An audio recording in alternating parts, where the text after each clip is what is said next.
Energy Hub uvádí Pro Energy Talks. Ptáme se odborníků, diskutujeme naléhavá témata. Energetika věcně, aktuálně a srozumitelně.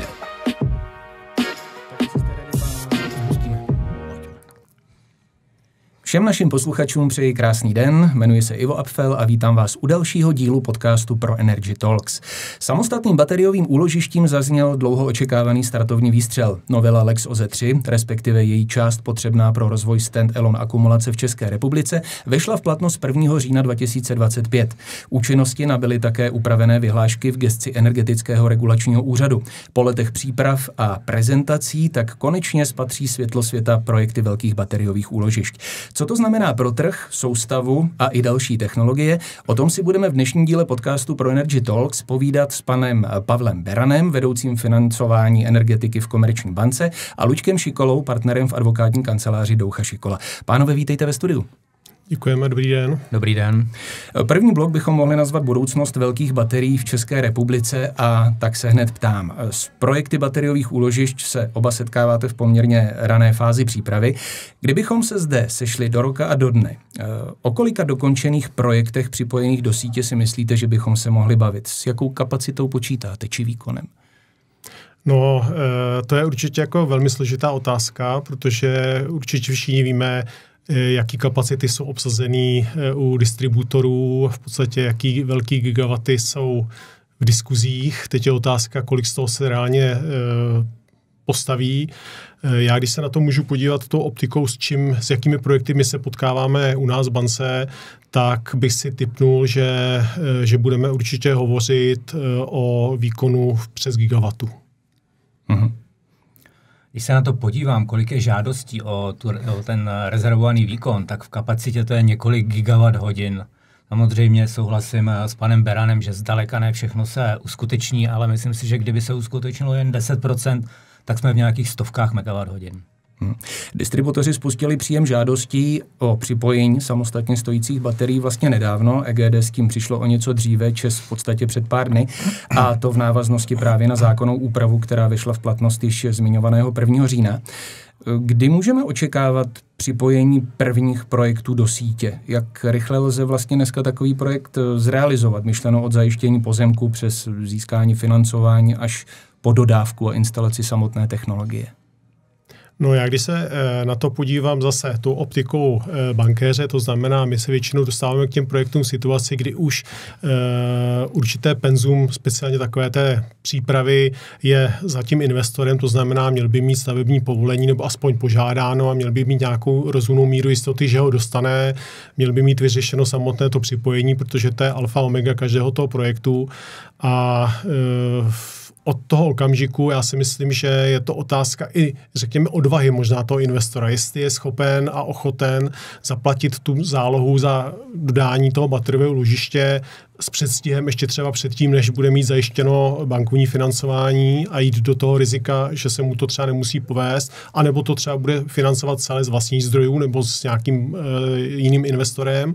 A může mít tím pádem náskok před těmi investory, kteří v podstatě čekají na to, až budou mít zajištěno celé to financování a teprve v ten okamžik posílají první zálohy na dodání toho bateriového úložiště, protože tam já vnímám, že je asi největší, řekněme, jako časová potřeba. V podstatě od doby, kdy se zaplatí záloha, než to bateriové úložiště je připraveno nebo dodání. Takže já si myslím, že bych to odhadoval tak minimálně půl roku, že je potřeba k nějaké realizaci. Nicméně nějaké projekty už byly v běhu a skutečně se čekalo asi jenom na to datum 1. října, to znamená, někdo už čeká třeba jenom na to spuštění a má hotovo. Ano, přesně tak. Jsou i tyhle ty případy, kdy v podstatě jsou i vnořeny pod stávající nějakou fotovoltaiku nebo větrný projekt a sdílí vlastně to připojení a v podstatě už v tuhle chvíli vlastně jako technicky jsou připraveni a jenom čekali opravdu na ten 1. říjen, kdy ta legislativa vstoupí v platnost. Pan Šikola? To je potřeba říct, že už několik těch projektů bateriových úložišť je připojeno a vlastně už jsou funkční, ale my se tady bavíme o těch stand-alone, prostě bez toho zdroje. My, když se na to díváme, tak s klienty, tak v těch optimistických scénářích se dostáváme na nějakých 8 měsíců, že skutečně 8 měsíců na tu přípravu toho projektu a připojení toho projektu je potřeba. A to se bavím o projektech, které už přijdou se smlouvou o připojení. A těch 8 měsíců ještě není UTP, to znamená to definitivní připojení, ale je to úpost do toho zkušebního provozu. Takže v optimistických scénářích je to 8 měsíců. A pak samozřejmě možná ještě nějaká lhůta na certifikaci zdroje, to taky něco zabere. Souhlasím s vámi, nejčastěji je to někde mezi 6-12 měsíci podle velikosti projektů a samozřejmě různých technologií. Jak podle vás bude vypadat takový průměrný, a teď je otázka, co si představíme pod pojmem průměrný projekt bateriové akumulace připravený v těch následujících měsících. Myšleno výkon, kapacita, možná si jako proberete to, co se vám vlastně objevuje na stole, jak velké projekty to jsou. Médii totiž kolují zvěsti o několika set megawatt-hodinových projektech těch velkých hráčů, třeba na té páteřní síti 400. Zájem ale mají také stovky menších investorů, dokonce už i pod 1 megawattu výkonu. Takže otázka, bude na trhu a především v soustavě místo pro všechny tyhle aktéry, anebo už teď je obava, že někdo třeba půjde s křížkem po funuse? Takový typický projekt, který já vidím u nás v kanceláři, se pohybuje od těch 5 MW do nějakých 40 MW výkonu, to znamená, to jsou projekty, které mají smlouvu o připojení. Takže já bych řekl, že tohle je typický projekt. Ne zrovna malý, ale ne zrovna ani ten velký. Ty projekty v těch stovkách megawatách, o nich je možné slyšet, že by se připojovali na přenosovku. Pravděpodobně se jich několik takových uskuteční, ale říkám, myslím si, že typický bateriový projekt je v nižších desítkách megawatách výkonu. Pro tyhle projekty určitě na trhu místo je, jakoby typově, to nepochybně, ale i pro ty menší, protože to umožňuje zkrátka ta funkční agregace.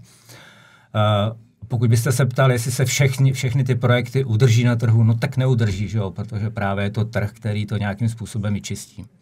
Uhum.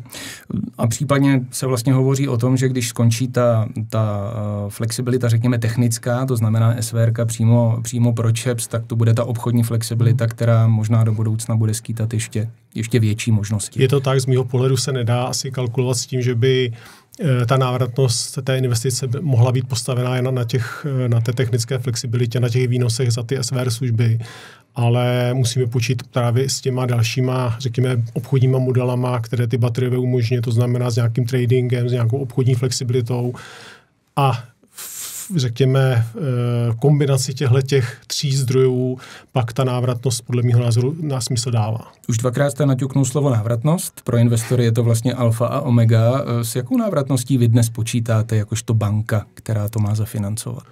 No, my v podstatě máme dva modely, řekněme jeden nějaký základní a jeden jako velmi sestresovaný. Je nutno říct, že i ten náš základní model pohledem na aktuální tržní situace nebo cenovou hladinu těch SR služeb jako celkem konzervativní a ten stresový, ten opravdu už jde na krev. Tam samozřejmě ty výnosy z toho modelu v tom stresovém scénáři pokrývají výhradně jenom tu dlouhou službu, to znamená, tam už se negeneruje nebo nedá se hovořit o žádném zisku, který by si ten investor odnášel a mohl si ho nějakým způsobem užít. Tam v podstatě se pracuje s tím předpokladem, že ten trh bude tak špatně, nebo konkurence bude tak velká, že v podstatě opravdu veškeré výnosy budou směřovat k tomu, aby se zaplatili splátky a úroky. A v tomhletom stresovém scénáři my to vlastně koncipujeme s 9letou návratností. Že v podstatě v horizontu 9 let máme tam vlastně koncept 1 rok příprava projektu a 9 let splácení. A do toho je tedy započítáno vše, včetně distribučních poplatků, servisních nákladů, úplně všechno. Veškeré náklady a kromě těch, řekněme, provozních nákladů je tam jediný další náklad na tu dlouhou službu. Jak to vidí pan Šikola? Více optimisticky, nebo? Naši klienti to vidí více optimisticky. 9 let nevím, že by někomu 9 let stačilo, ale já chci říct, že ten optimismus právě pramení i z toho, co už tady říkal pan Beran. Jo. Ta baterka, ta ekonomika, ty baterky má několik vrstev. Není to jenom ta technická flexibilita, ale je to nepochybně i ta obchodní flexibilita, se kterou se dá hrát. A pokud to má někdo nastavené správně, tak ta doba návratnosti výrazně klesá.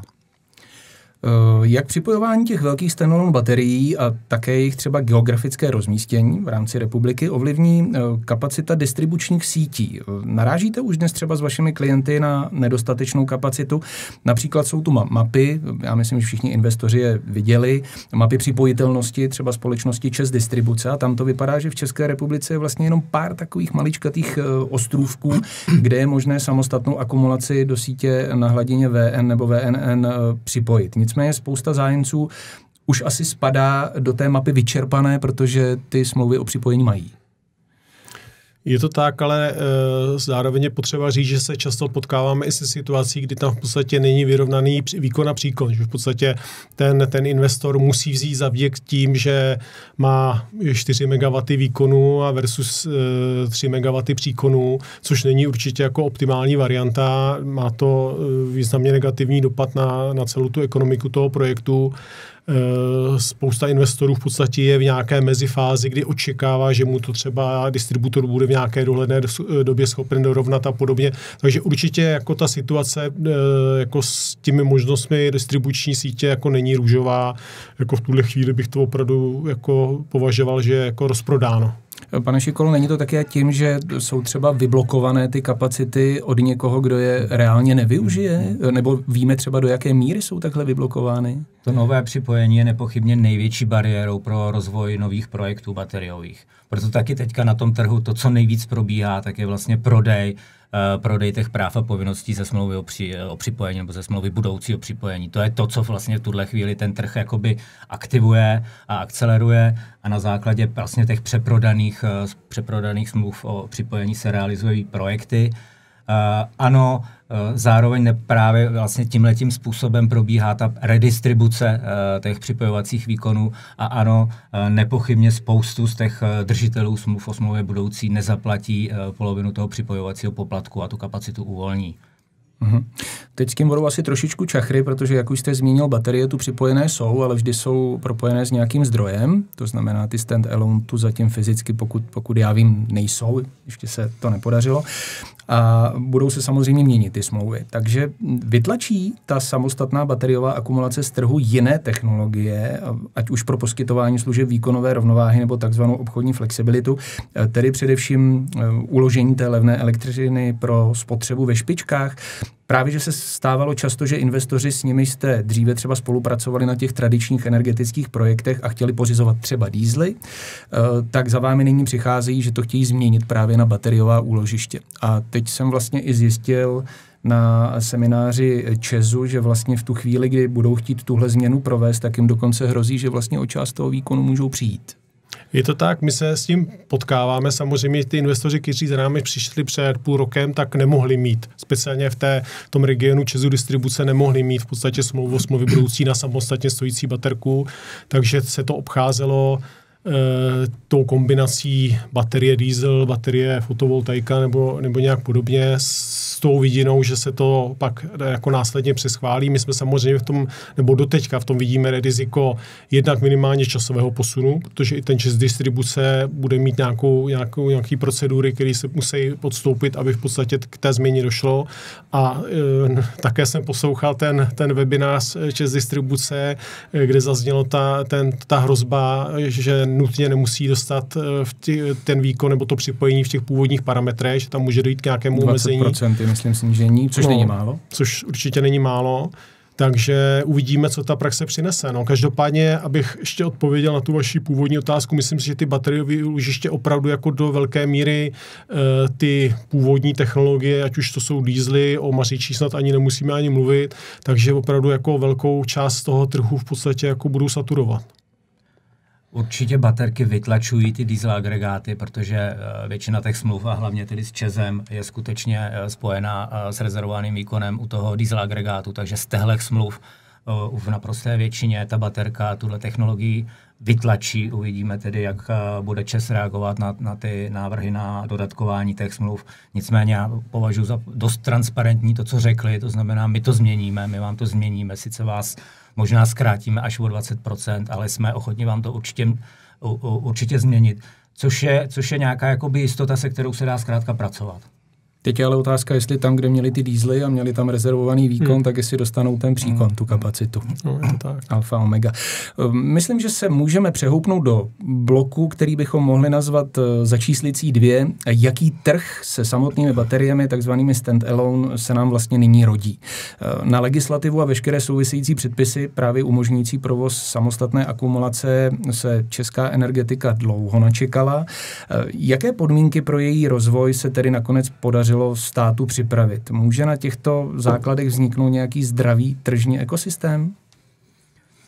Já si myslím, že já jsem optimista. Podařilo se připravit právní rámec, na základě kterého se dá jednak ten projekt vydevelopovat a jednak teda ekonomicky provozovat. A to, co je úplně zásadní, co se podařilo, tak je akumulace první kategorie. Samozřejmě bez akumulace první kategorie by to nefungovalo, nicméně máme ji nastavenou, takže to fungovat bude a navíc je nastavená ještě trošičku odlišně od vlastně výrobce první kategorie, protože tady se to bude posuzovat, jestli ten akumulátor je první nebo druhé kategorie vždycky vlastně po tom měsíci. Až na základě toho, co se stane v tom měsíci, se bude ex post vystavovat teda nějaká platba. To znamená, buď nebude, protože budu v akumulaci první kategorie, nebo se bude platit rezervovaná kapacita za akumulaci druhé kategorie. Já přiznám se, že dokonce polovina investorů, kteří nás přímo oslovují jakožto baterkáře, tak vlastně ten pojem ani nezná.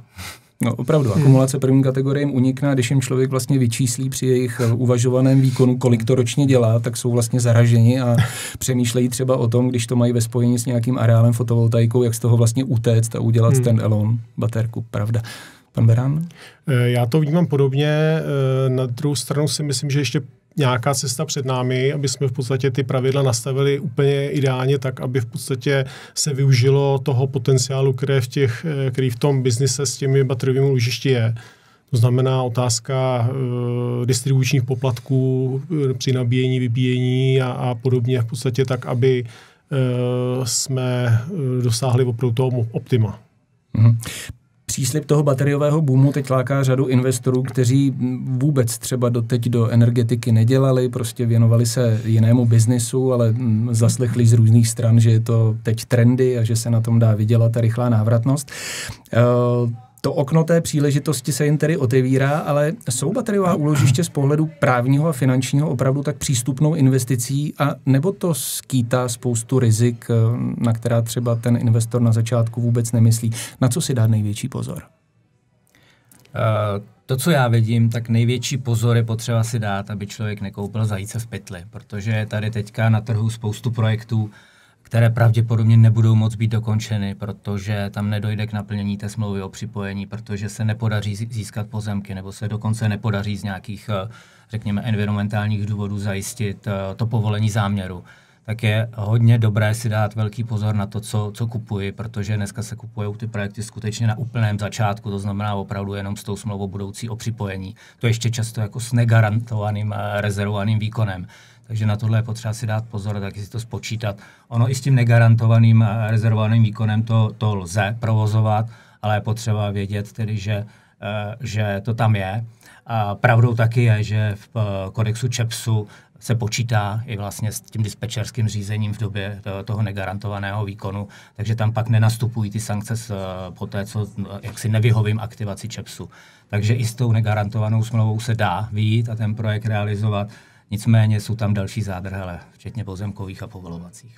Může být třeba problém v tom, že pozemek ani ten přípojný bod není můj, pronajímám si ho, řeknu, že pronajímatel mi nechce dát smlouvu delší než 10 let. Šel byste třeba v takové situaci do velkého bateriového úložiště? Tam jsou ještě jako větší problémy. Jo. Ten pozemek je často zemědělský, takže je propachtovaný na spoustu budoucích let dopředu. Jo. Takže ani z tohohle důvodu já ten projekt nejsem schopen v těch 8 nebo 12 měsících realizovat. Takže tam jsou ještě takové jako větší špičky. Nicméně asi bych nešel do projektu, kde není garantováno aspoň 10leté nájemní právo. Kde vidí banka největší úskalí a rizika? No, my to samozřejmě také vidíme, že mezi těmi investory jsou jednak, řekněme, energetičtí matadoři, kteří prošli dlouhodobou historií a přistupují k těm projektům s nějakou erudicí, ale zároveň je tam spousta jako nováčků sektoru, kteří, nechci říct úplně sedli na lep, ale v podstatě nechali se možná obloudit nějakými spekulanty, kteří za nimi přišli, ukázali jim na reálných číslech nějakých historických výnosů, že to bateriové úložiště výkonu 1 MW je schopno vygenerovat nějaký objem prostředků a když se to pronásobí nebo prodělí cenou toho pořízení, tak ta návratnost samozřejmě je luxusní a spousta lidí se na to tím nechá nalákat, ale bohužel ten, kdo je jako občerstvuje o ty informace, už jim nedodá, buď nechce, anebo to ani sám neví, že se předpokládá všeobecně, že ty ceny nemůžou být dlouhodobě udržitelně takhle vysoko, až budou v průběhu roku nebo v průběhu budoucnosti dál klesat, a to celkem významně samozřejmě s dopadem na tu ekonomickou výkonnost. To znamená, je potřeba, aby ty investoři si uvědomili, že je potřeba ty informace si ověřovat, zkonzultovat to s někým, kdo už trošku hled do té problematiky má, a je potřeba si uvědomit, že i na té technické straně je tam spousta záludností, že to není v podstatě klasický spotřebič, tak jak jsme zvyklí z domácnosti, že si přineseme mikrovlnku, zapneme ji do sítě a ono to funguje. Tato baterie úložiště jako komplexní zařízení a jako není to úplně jednoduchá záležitost. Ano, není baterie jako baterie, to je můj oblíbený slogan.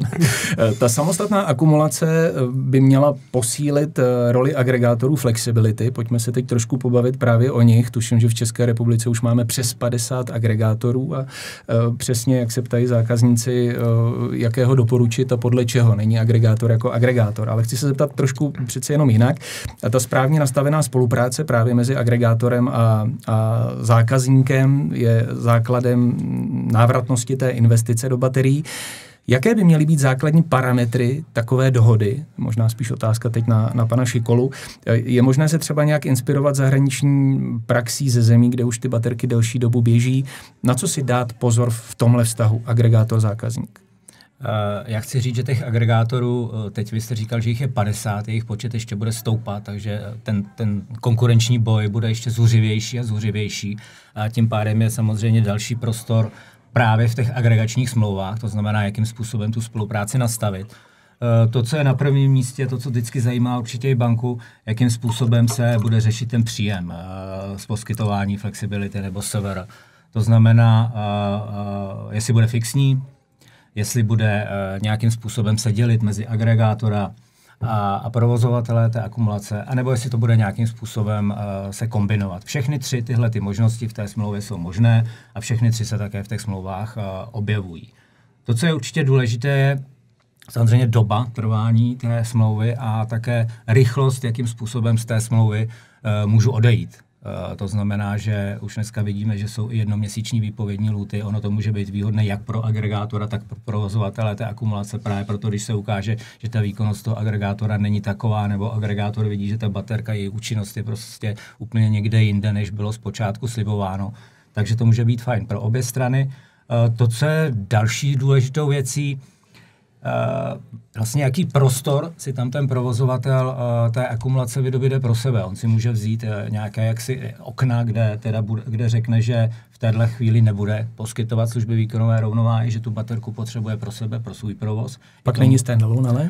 Pak není standalone, to je pravda, ale i to teda může být pro ekonomickou výkonnost ty baterky důležité a všechny tyhle ty tři parametry, které jsem zmínil, lze v těch smlouvách zohledňovat. Na druhou stranu ty provize agregátorů, co vidíme, nebo máme informace z trhu, tak klesají, což zase té návratnosti na druhou stranu může pomoci. Je to pravda, ale my jsme to trošku nakousli už, než jsme začali natáčet. Tam za mě určitě potřeba si uvědomit, jaká je kvalita toho agregátora, jaké výkony je schopen reálně dodat. Protože samozřejmě radši ten investor by měl zaplatit o něco větší provizi za agregaci se super výsledky, než o třeba 5% nižší provizi, ale řekněme průměrnému nebo podprůměrnému agregátoru, které ty výsledky nedoručí. To znamená, radši zaplatím vyšší provizi z vyššího objemu a jak agregátor, tak já budu jako investor spokojen, než naopak. No. Má zákazník šanci, když vlastně do energetiky do téhle chvíle nedělal, je to prostě investor z jiného sektoru, vůbec se k těmhle informacím dostat? To znamená, jaký agregátor je lepší, horší, kdo obchoduje lépe? Myslím si, že velmi složitě. Jednak ten segment sám o sobě je velmi mladý. To znamená, ani jako historie i těch, řekněme, zavedenějších agregátorů není jako nějak super dlouhá, ten trh se velmi jako dynamicky mění, takže ani, řekněme, na základě těch historických výkonností, tak jak čteme vlastně i u těch investičních fondů a podobně, že historická výkonnost není zárukou těch budoucích výkonů, tak tohle bych řekl platí dvojnásob možná u agregátorů. To znamená, já si myslím, že ta situace pro investory z hlediska toho, jakého agregátora si vybrat, jako je velmi složitá. Na druhou stranu my u nás, když se podívám na ty projekty, s kterými my se potkáváme, tak ve většině případů v podstatě se tam potkáváme s dvěma, třema, 4 jménama. To znamená vsadit ideálně na ty největší, historicky možná nejstarší, s poměrem různých zdrojů v agregačním bloku. Souhlasíte? Určitě. Určitě, já jenom k tomu chci doplnit. Jak říkal pan Beran, jsou to 3-4 opakující se velká jména a i v tomhletom platí to, co i v jiných sektorech v Čechách. Ten trh je malý, takže ono zase ty informace o těch hráčích se zjistit dají.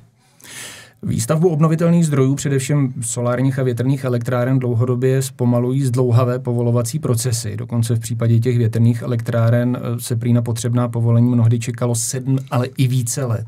To je šílený údaj. Hrozí podobné případy i u velkých samostatných baterek, anebo většina investorů získá potřebná povolení dneska bez problémů?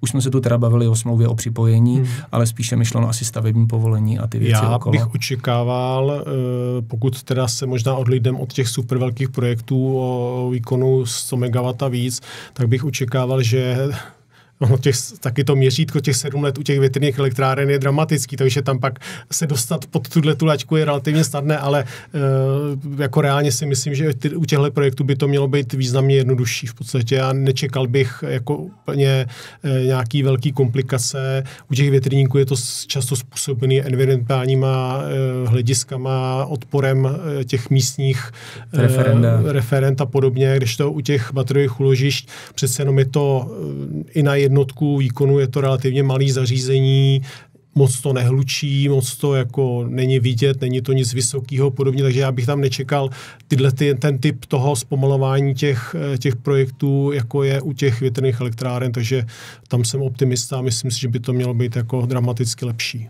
Legislativa, to je váš obor, takže... No, zatím to vypadá tak, že povolování baterek by skutečně mělo fungovat a v podstatě kratším horizontu než u těch větrných elektráren. To způsobený opravdu tím, že ten dopad na životní prostředí je minimální. Ten prostorový zábor pro tu baterku je zase proti tomu větrníku minimální. Takže z tohohle pohledu to vypadá dobře. Na druhou stranu už máme první vlaštovky, kverulanti se učí i u povolování bateriových úložišť a už tady máme prostě zase první argumenty, které jsou scestné, vůbec nejsou spojené s realitou, ale takže oni se to lidi naučí, nebo ty kverulanti se to naučí v tom povolovacím procesu na baterky. Nicméně skutečně mělo by to být jakoby spíš výjimečné.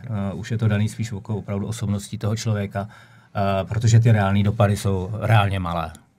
Na závěr jsem si nechal technikálie, což je paradoxně v podstatě můj obor, protože tvrdím, že univerzální baterie neexistuje, každý potřebuje od baterie něco jiného, nicméně tady se bavíme o baterkách pro obchodní model, pro flexibilitu, pro SVRK a v podstatě je to jeden z nejnáročnějších vlastně jakoby modelů využití baterie, kdy dopředu vlastně dnes nedokážeme říct, jak moc je bude agregátor využívat, kolik denních cyklů ta baterie naběhá, jestli je vlastně na to stavěná, typy chlazení a všechny tyhle věci.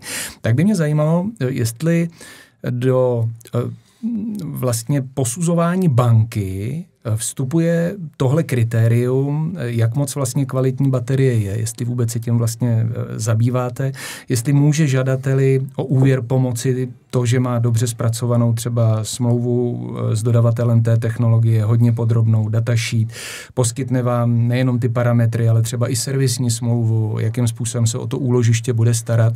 Řeší tohle banky nebo ne? Řešíme to, určitě to řešíme, to, co jste zmínil, to znamená servisní smlouvy, datasheety toho bateriového úložiště, díváme se na reference toho dodavatele, určitě jako nám dává smysl, aby ten investor šel za někým, kdo už má nějaké reference k dispozici, pro koho to nebude první baterka, na které se bude učit tu dodávku, nebo to zprovoznění. Takže to jsou určitě věci, které nás zajímají. Na druhou stranu je potřeba říct jako popravdě, že tím, jak je to mladý segment, tak i u nás se učíme v podstatě a rozšíříme pořád to spektrum těch oblastí, které sledujeme.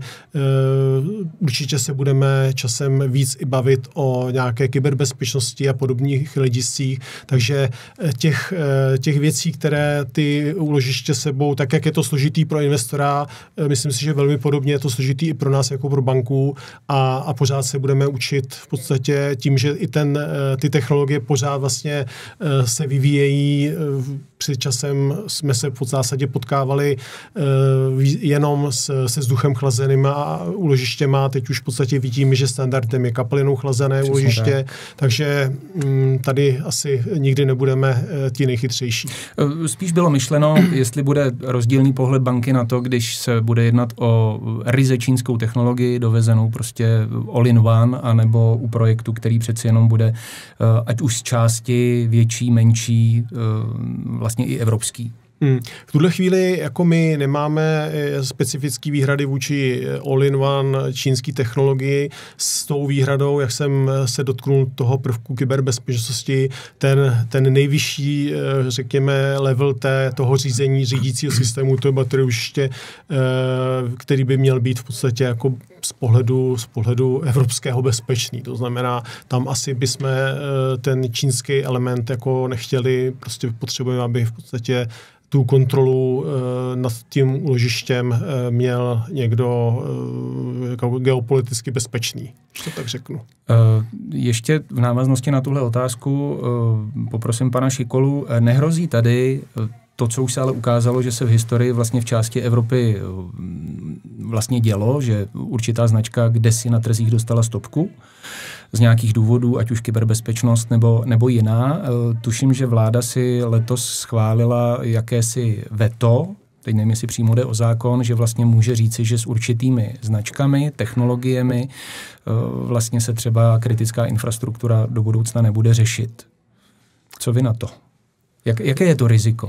Je to zase o té kyberbezpečnosti, která se v poslední době začala řešit, nebo v poslední době, ono se řeší pár let a bude asi jako její důležitost stále stoupat, takže ano, máme nový zákon o kyberbezpečnosti a z něho jedna z těch věcí, která z něho vyplývá, je, že vláda může dát na seznam konkrétní výrobce, konkrétní technologie, se kterými se nemůže na tomhle území Evropské unie pracovat.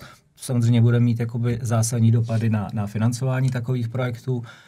Tohle je věc, jsou dvě základní smlouvy, která banka chce, pokud jako ten projekt posuzuje bateriové úložiště a uvažuje o jeho financování. A to je smlouva o dílo a to je servisní smlouva. Všechno tohle to se musí vyřešit v těchto dvou smlouvách. Ale lze to vyřešit jak s evropskou technologií, tak s čínskou technologií. U té čínské technologie jsou samozřejmě rizika toho, že to sem nedojede nebo že to někde zmizí. Bude to vyloženo někde jinde, než bylo slíbeno, podstatně větší, ale zase od toho slouží ta smlouva o dílo, aby se na tyhle ty nedostatky myslelo. O samostatných bateriových úložištích se tedy dlouho mluvilo, od 1. října se konečně může přejít od slov k činům. Pánové, děkuji, že jste si udělali čas a přijali pozvání do podcastu pro Energy Talks. Připomenu, že našimi hosty byli Pavel Beran, vedoucí financování energetiky v Komerční bance, a Luděk Šikola, partner v advokátní kanceláři Doucha Šikola. Pánové, ještě jednou děkujeme a brzy naslyšenou. Díky za pozvání. Naschledanou. Díky za pozvání.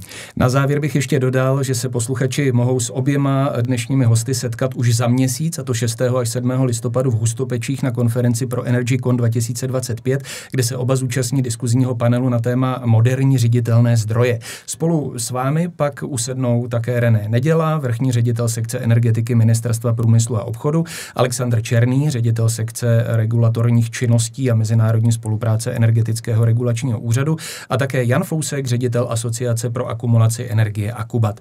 Panel bude moderovat Jana Osacká, vedoucí právní sekce v Pražské plynárenské. Na Hustopeckou konferenci vás všechny vřele zveme a registrace je stále otevřena na webu www.proenergycon.cz. Přepis dnešního podcastu pak naleznete také v Pro Energy magazínu. Od mikrofonu se loučí Ivo Apfel.